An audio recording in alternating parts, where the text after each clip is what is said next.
Mhlambe akukho kungako engikufisayo nengikucelayo kuwe Nkosi. Nomcebo ngiyawubonga angidinge ebucwebe siliva nagolide ngicela ukwakha leli khaya lakithi.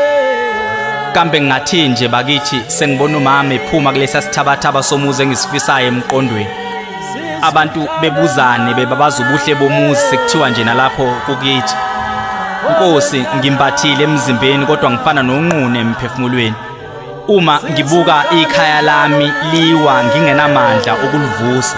Nkosi buka nangakithi ubusise nakithi. Umama uthembe wena ukuthi wena uzobusa thina mase thina sivusa umuzi wakithi. Uyathandaza umama ukunxusa mihla namalanga ekhala ngalomuzi wakithi owayo.